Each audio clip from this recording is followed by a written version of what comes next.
Happy Wednesday, all. My name is Helena Graham. I am a Northern California consultant at Defined Learning, and I am joined here by my colleagues as well as two wonderful special guest teachers from San Ramon Valley Unified School District in Northern California.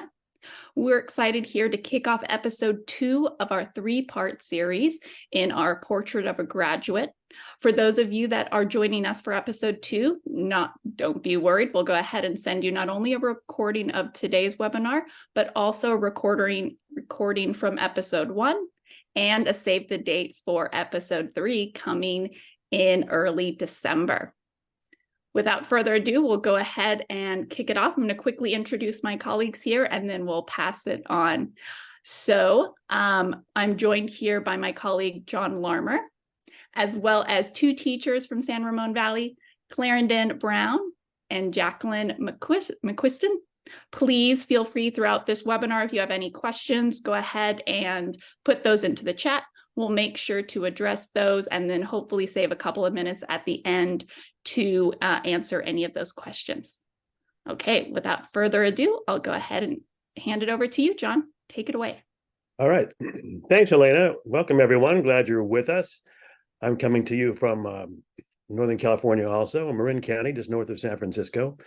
And I'll be talking a bit about how project-based learning is one of the best ways to make those portrait of a graduate competencies go from poster to practice. And today we're talking about 3 in particular. So let me share my slides and I'll get started.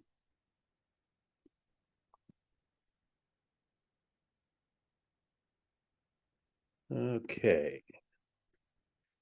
So last week I shared some examples like these of portraits of a graduate from different school districts, and we talked about the kind of things you find on those portraits, and how those kind of skills are best, I think probably the best way to actually teach and assess those skills, build them really seriously over the course of a student's career, is through project-based learning.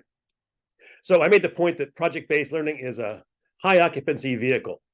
It contains a lot in it. So you can get different competencies in project-based learning. All of them actually can be addressed through project-based learning. And as well as other goals you might have for your curriculum, like social emotional learning, and you can put all your literacy programs and all kinds of other teaching methods fall under the overall umbrella or the vehicle of project-based learning.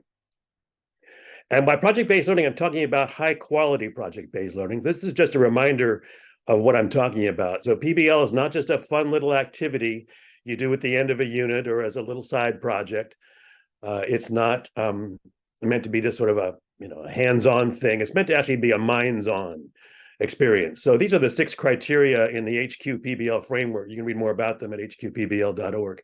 So a good project has intellectual challenge and accomplishment.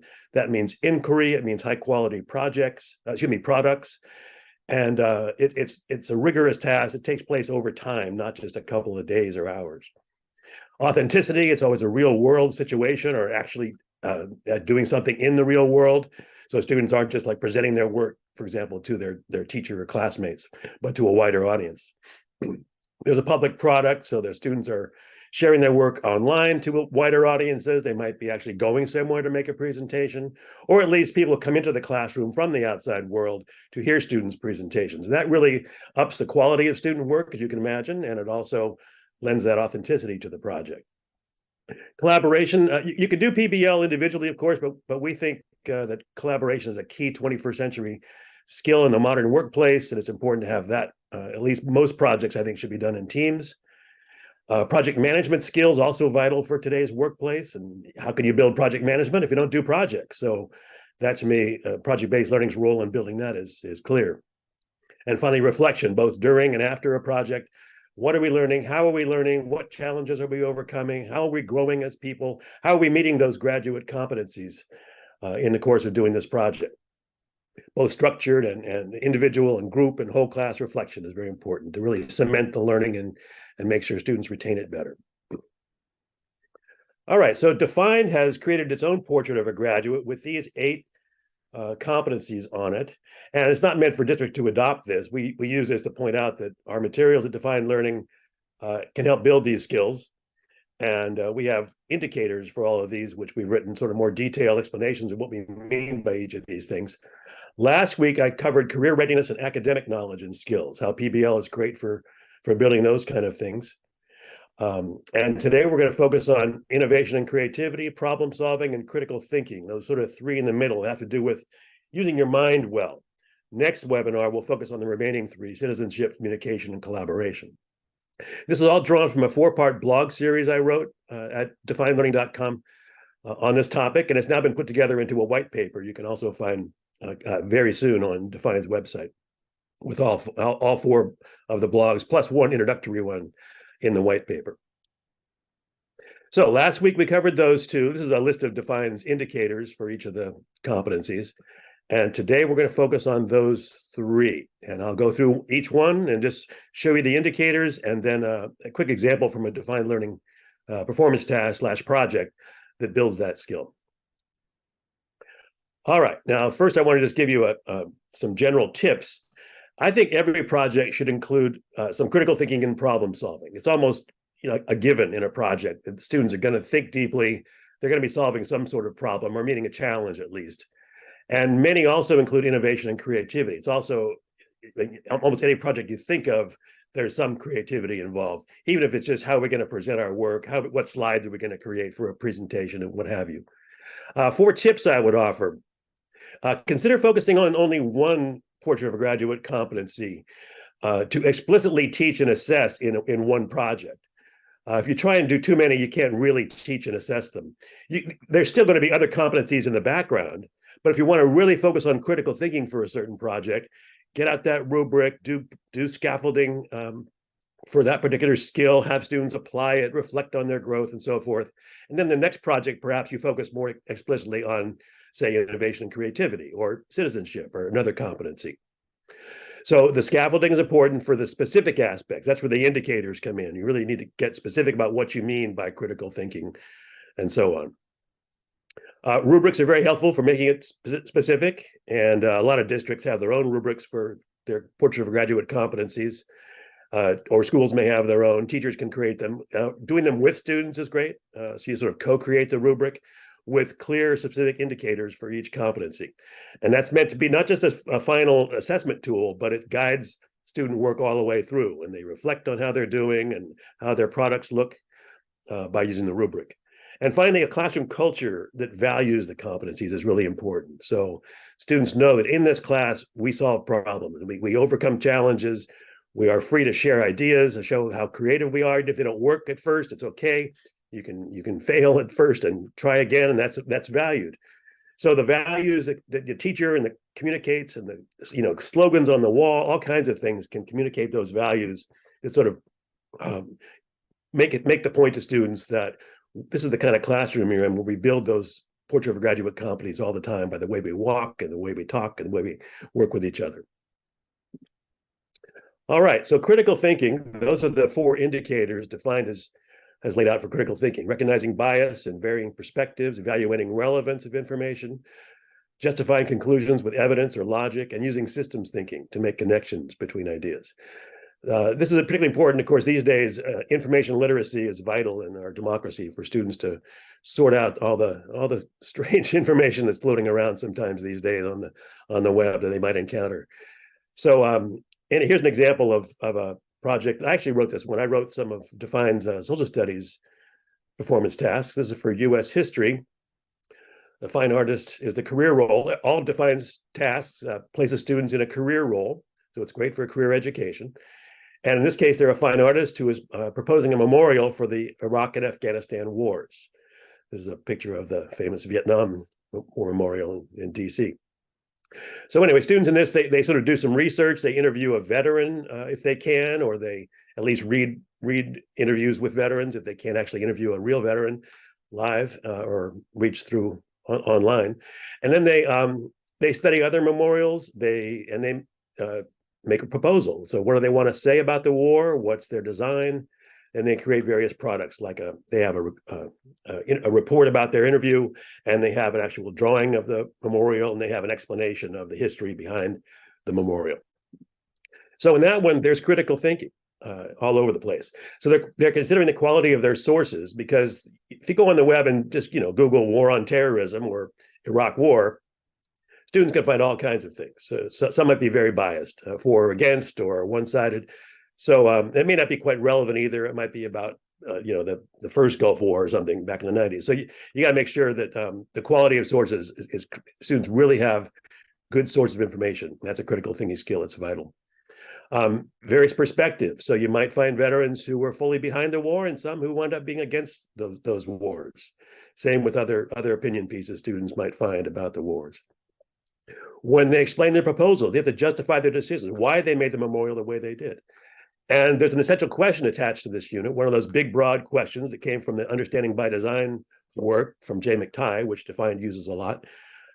What's the proper response to terrorism? That's kind of the larger systems thinking question that students are considering. All right, problem solving. Here are the indicators for that. Students find or identify problems and think critically about them. They persist. There's that persistence in seeking a solution. You don't just try one thing and you're okay with your first attempt, or you give up. Certainly, you want to see students persist. They're seeking and finding the right resources to help them solve the problem.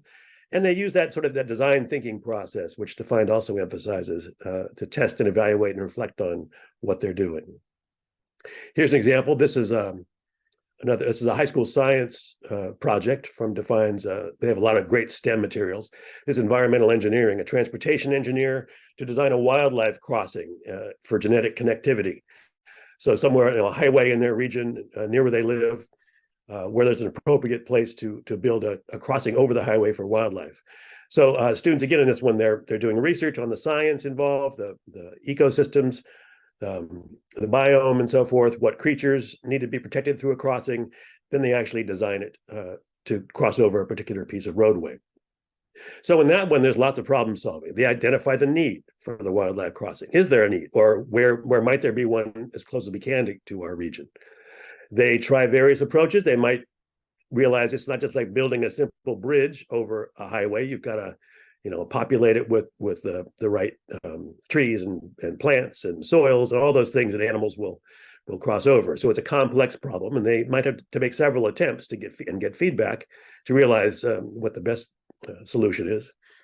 They use a lot of local resources for their research, and they may actually talk to local experts who know about the need for the wildlife crossing, and that design thinking approach. They create a prototype, they get some feedback on it, maybe even from the expert they've consulted with, and they make improvements until they reach their final design and present it. All right, innovation and creativity. They think unconventionally, come up with new ideas. They're willing to be flexible and try different approaches. That's important for creative people. The sort of entrepreneurial aspect of it, that you're sort of willing and you have the guts to try something, brainstorm ideas, create something, take a risk. Maybe it's the wrong path. You go back and try a different path, just like entrepreneurs do in the real world. And there's a sort of inspirational aspect of creativity. You're kind of motivated by an engaging task to think of interesting ideas and innovative solutions. Here's an example from early elementary, second grade engineering. Students are a robot engineer in this task.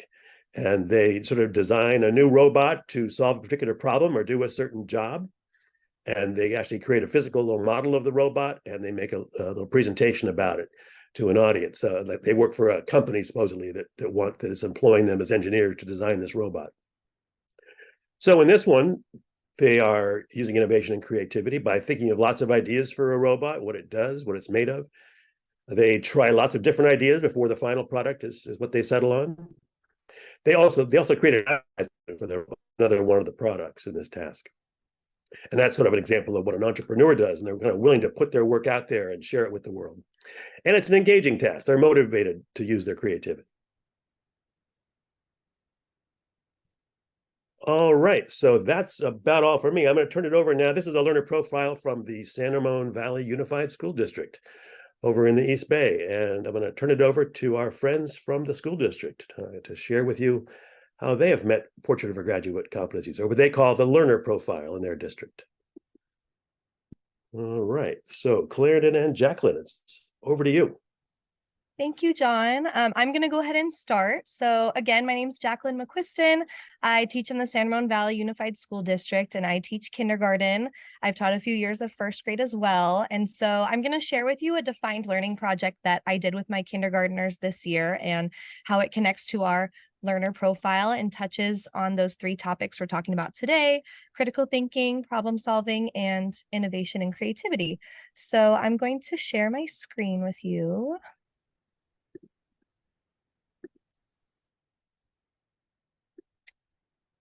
Sorry, just one second.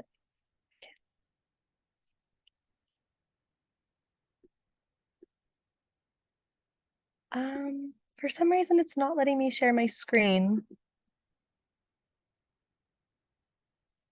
Not a problem.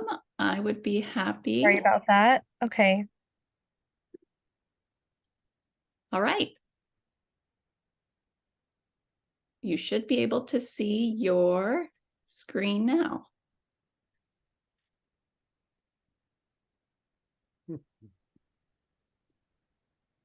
Let's see. Oh, perfect. Thank you so much, Helena. Sorry No about problem. that. I think it has to do with the settings on my computer. Okay, so earlier this year in September, my kindergarten team and we planned a defined learning lesson for our kindergartners called Character Playground. And I know for some teachers, even myself included, it can feel kind of daunting to think, well, how are kindergartners going to do a project-based learning? You know, they're so little. How can they create their own project by themselves and guide their own learning? But it's possible. And defined learning really helps with that. And so what we did, what I really like about defined learning is that you can search for projects based on the standard. And so what we did, actually, Helena, can you go back one slide? So sorry. So what we did is we searched an engineering standard. So what we do in kindergarten is we talk a lot about forces like pushes and pulls and gravity. And we came upon this character playground project. And so what it is they have to choose a character from a book that they read and design a playground for them. And we thought that that would be a really fun way to introduce the concepts of pushes and pulls and forces. And so what we did was, can you go to the next slide, Helena? Thank you. So what we did was we chose a character for our students, mainly because it's the beginning of the year kindergarten, and this lesson was tailored towards, it said kinder through second grade. And so one of the other really awesome things about defined learning is that you can manipulate and change the lessons to, you know, fit the needs of your students. And so instead of having the students choose, we chose Pete the Cat because the previous week we did a week-long Pete the Cat kind of theme. We read books, we did Pete the Cat activities, songs, all kinds of things. And so our first job was we made the poster on the right. So this is a character poster. And so I asked my students, what do you know about Pete the Cat? What does he like? And so, you know, they said, he takes turns. He plays with his friends. He's really flexible. He goes with the flow. He likes to build things. And so it was really getting them thinking about what does this character like and what are they going to want on their playground? And so the poster on the left was our blueprint. So again, the project wanted each student to make their own blueprint. But again, beginning of the year kindergarten, they weren't really ready for that yet. And so I decided to make the blueprint, but they told me what they wanted on the playground, where they wanted it to go. I was just holding the pen to the paper. It was all them. And then the other really cool thing is we got to make a real world connection because at the time that we were doing this project, our new kindergarten playground was being built. So every day they would walk up through the gate and they would see the construction happening on their playground. And so that really just amplified their excitement for the project. And so we could ask them questions like, well, when you go to the park or when our new playground is done, what do you really want to see on that playground? And then the last piece was we can use pushes and pulls on Pete's playground? So like swings have pushes and pulls, slides use gravity when you're going down. And so we found that there were really a lot of ways that we could connect this project to different aspects going on in kindergarten in their lives. So then on the next slide, so we split this project up over 3 days. So this was the second day we were in our maker lab at our school. And so what we did for problem solving is I wanted them to have something that they could take home. So not necessarily they were building things with like blocks or things like that. We wanted each student to have their own playground they could take home with them. So we brainstormed and we thought, well, why don't we give them these really long strips of paper and see what they can come up with? And so I modeled for them a few things that they could make. And once I set them free, their imaginations just took hold. They really did a great job of figuring out ways to fold their paper and bend it and how to make this look like a slide and how to make this look like monkey bars. And so their biggest challenge was taking these strips of paper and trying to figure out how to manipulate them to be what they want them to be. And then while also in the maker lab, they could, walk around and look and see what other students were coming up with, kind of that collaboration piece as well.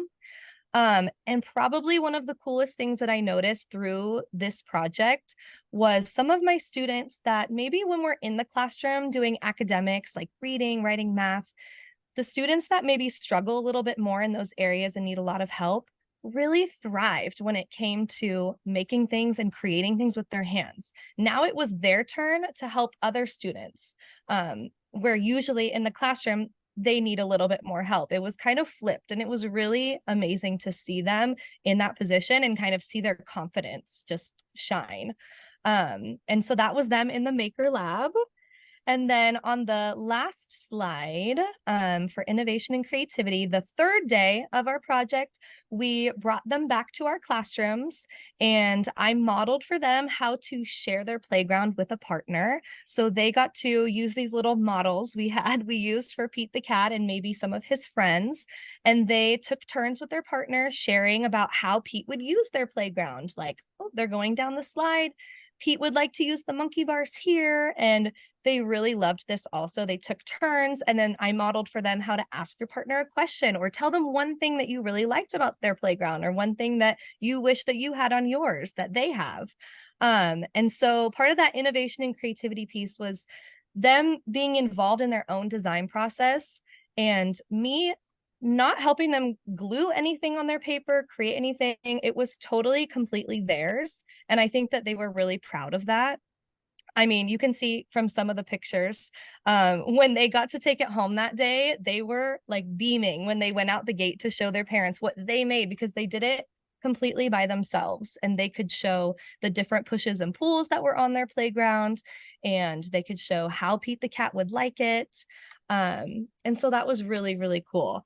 And so overall, I really think that defined learning connects to our district's learner profile in so many ways. So that was that last slide that John shared. It had critical thinkers, creative contributors, adaptable learners, intentional collaborators, and effective communicators. Those are like 5 really big skills that we want our students to have when they're, entering the real world. And I think that all of those skills can be attained by doing these project-based learning project-based learning projects. And I really do think that when they are using their hands and creating projects, something that is their own, it's a lot more memorable and meaningful for them. I still have students telling me like, oh, when are we going to make another playground? Which is really impressive because sometimes kindergartners don't even remember what they ate for breakfast, right? And so the fact that they are remembering this project and wanting to do it again shows me that it meant a lot to them. And they probably learned without even knowing that they were learning something new.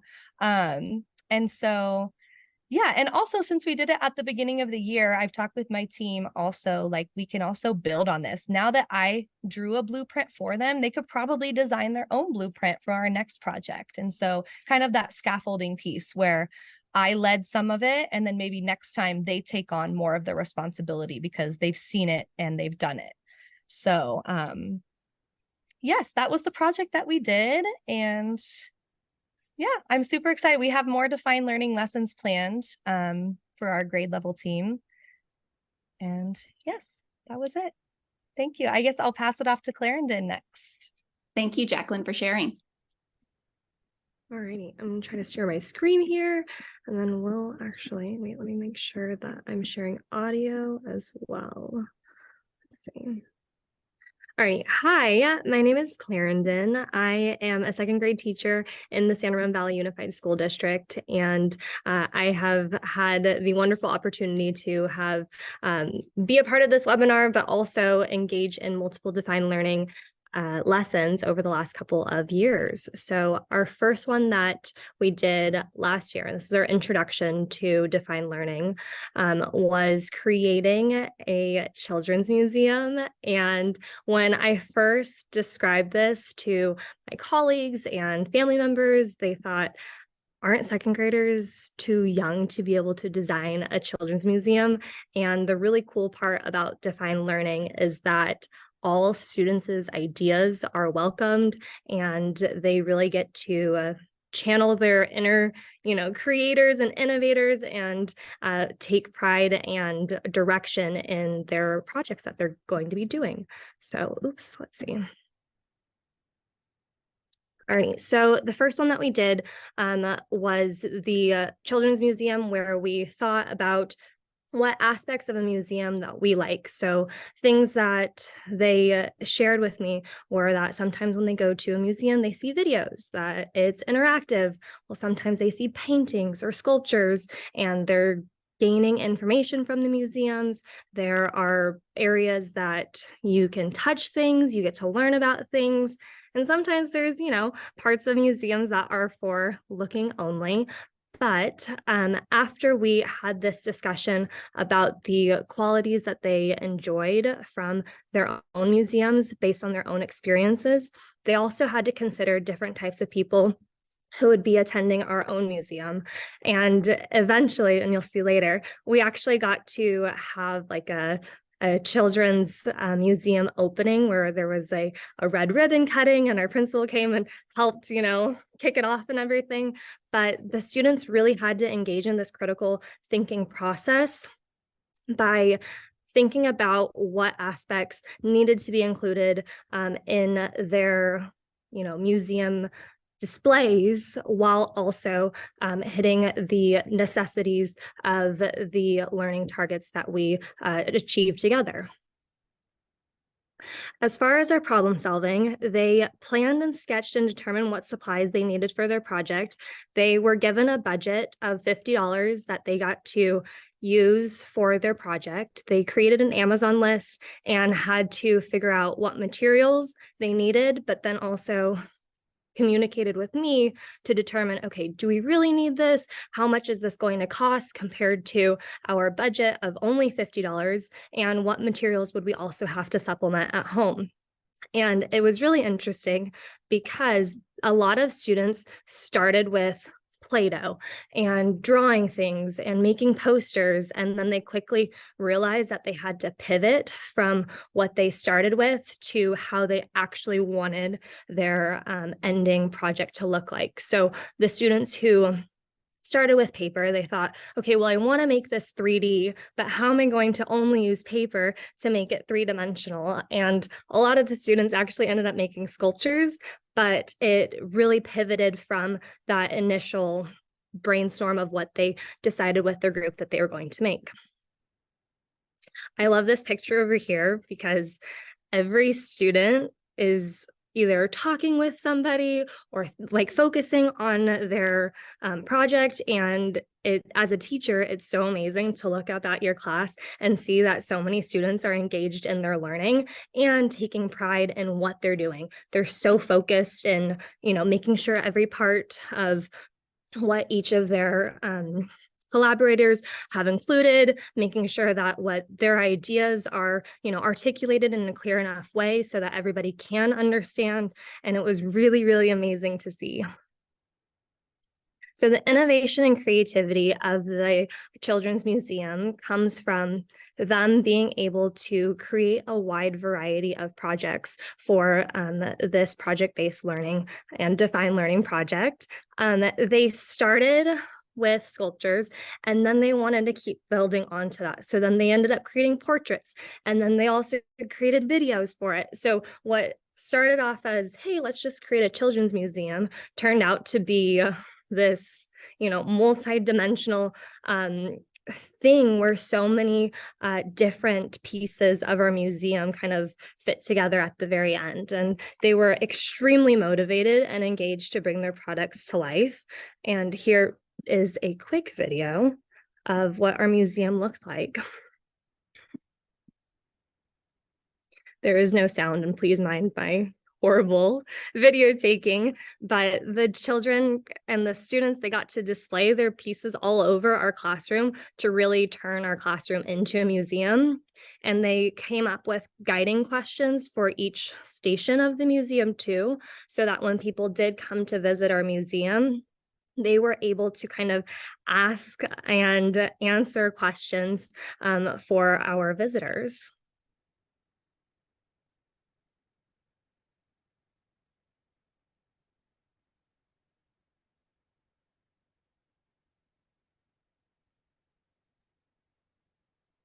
I agree with our audience. Students did a fantastic job.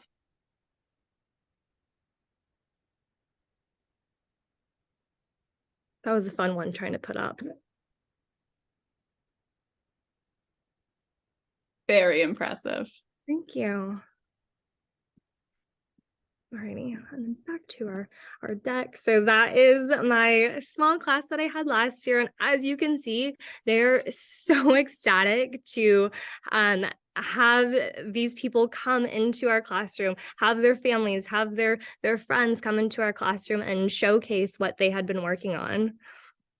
The next lesson that we did later on that year was focusing on animal adaptations, and the students had to think about how their habitats suited their needs of the plants and animals that live in their habitats, and what is important or what is necessary for the habitat to provide to make it a successful place for plants and animals to live in. So the students thought about what the habitat provides. They considered different habitats and its geographical location. We focused on 6 different habitats, and they closely analyzed each of the animals and their adaptations and the plants' adaptations within each of the habitats to explain why it is a suitable living environment. They had to research on multiple platforms about their habitat. That included library books, it included, Chromebooks, it included articles, newspapers even, and they thought about what needed to be included in their advertisement. So we took the animal adaptations and turned it into an advertisement to recruit people to come visit each student's habitat. And they worked in groups again. And what was really, really amazing, and I didn't think that my second graders would be able to, easily do this, was write their own scripts. So they took all of their research that they did, and then with their group, they all shared a Google Doc. Oh my gosh. They all shared a Google Doc and had to type out, okay, Clarendon's going to say this, Jacqueline's going to say this. And it really brought about, their independence in sharing their own ideas, sharing what they wanted to share about their specific habitat, and try to figure out how they're going to make this a persuasive yet cohesive way to get people to come to their habitat.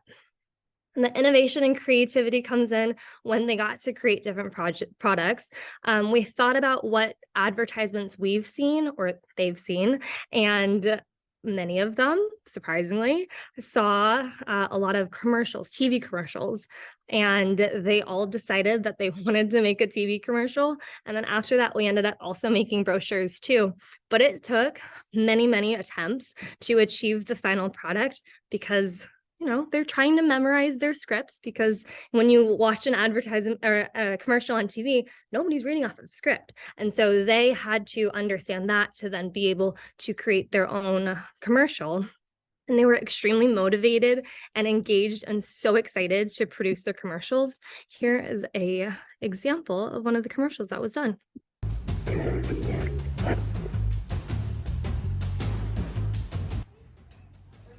What's up? My name's Joseph. Hi, my name is Dane. Hello, my name is Zion. And we are all experts on the savanna habitat. Imagine you're on a safari. You'll see animals like tigers, lions, zebras, hippos, and giraffes. The parents of savanna are lions, tigers, cheetahs, hyenas, and bears. The prey in the savanna are zebras, giraffes, and antelopes. You can even go riding on an elephant. The trees and plants in the savanna are boab trees, bush willows, shrubs, elephant grass, and the gum tree. Boab trees can store large amount of water in their extraordinary trunks. One of the locations you can find savannas is in Africa. That's where we most think that savanna is the most. But you can also find savannas in South America, Australia, Central Africa, and India. The savanna is a really hot and dry place. The temperature of the savanna is up to 90 degrees Fahrenheit. There are 2 seasons, a dry season and a wet season. In the summer it is hot, and in the winter it is wet. Most parts of the savanna are really hot, and a small part of the savanna is cold. But the overall climate of the savanna is pretty mild and only gets as cold as 68 degrees. Savannas can actually be found on most continents. The Serengeti has the biggest animal migration. Another name for the savanna is a grassland. Come to the savanna now!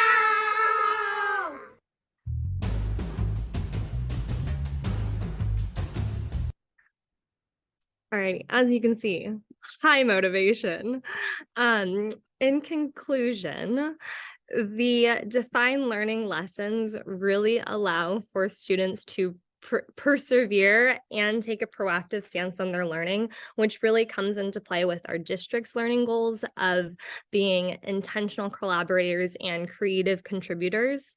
They really have to understand a global perspective when interacting with these different projects of what they're going to produce, how they're going to make it accessible to a wide variety of people. The animals and their habitat commercials actually got shared with the Oakland Zoo when we went on our field trip there. So there's this pride of going from, taking it in the classroom and only sharing it with their friends and family to then being able to share it with another organization of where we're going for a field trip. The groups really had to work interdependently and navigate challenges that they had, which comes through with, being effective communicators and intentional collaborators. It is not easy getting, people together and trying to figure out who's going to share what ideas or how they're going to share their projects or products either, because there are so many different ideas, and trying to weave in all of those differences in one product is really challenging, even for adults, let alone second graders who are very egocentric. But it was amazing, and they really took intention in their creation, a lot of pride, a lot of enthusiasm, high levels of motivation, all things that teachers want. And they were also able to make these meaningful connections and meaningful construction through school. And I feel like through project-based learning, it gives students a better opportunity and an easier opportunity to engage in their own learning and take their learning into their own hands. So. Wow. Thank you so much, both Jacqueline and Clarendon. I think I speak for all of us here in attendance and those that are going to watch the recording. Phenomenal job. Your students absolutely nailed it.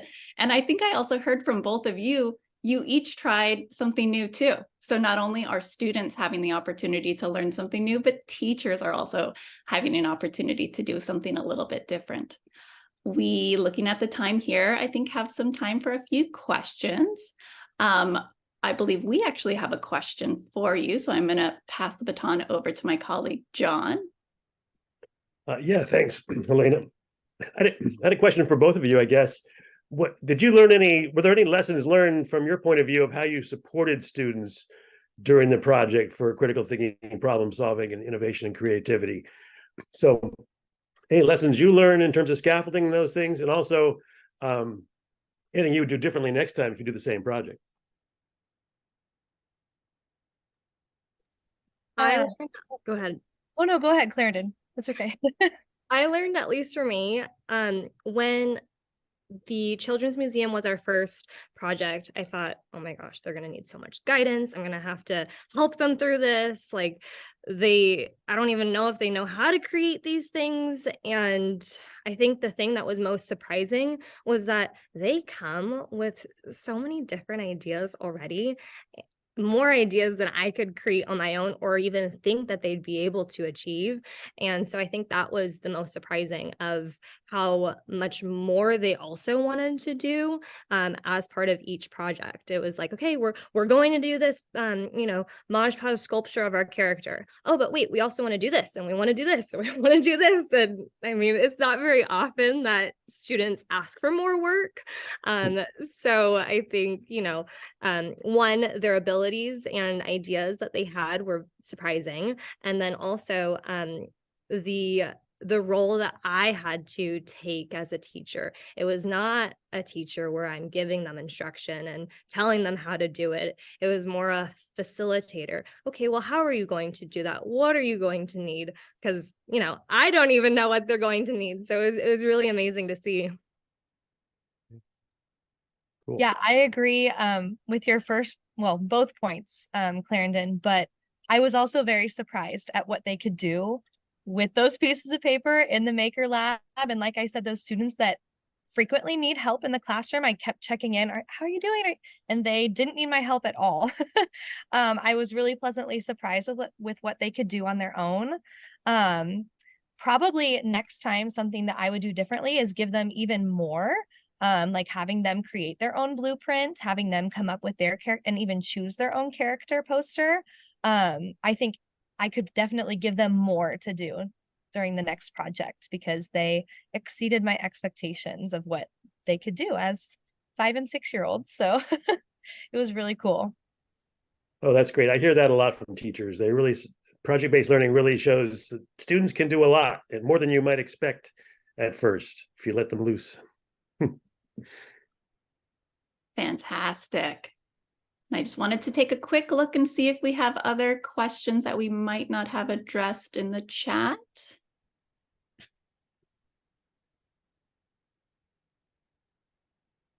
Okay, it looks like we have one in the chat here. So let's see. I noticed the exemplar learner profile overlaps with the competencies defined by those of defined learning projects. From the vantage of an administrator, how does a school pick which one competency to focus on, or are teachers asked to do more than one? I don't think it's necessarily about choosing one competency. Defined Learning has 6 different competencies, and then our district has 5 competencies and like learning goals for itself. But as you can see in both of our examples, so many of those competencies were addressed within each of the lessons. So it's not like, okay, I'm only going to choose to focus on collaboration. Well, they're collaborating through the project and, they're getting a lot of experience through a variety of those competencies just by doing it. Thank you. Fantastic. All right, that actually wraps up our time together today.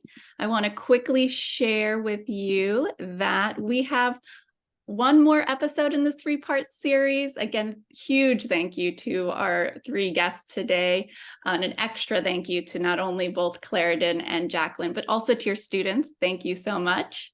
Our next episode, please be sure to chime in if you're able to. Episode 3 will air on December 6th, where we will cover 3 additional competencies: communication, collaboration, and citizenship. Thank you all. Have a wonderful afternoon. Bye, everybody.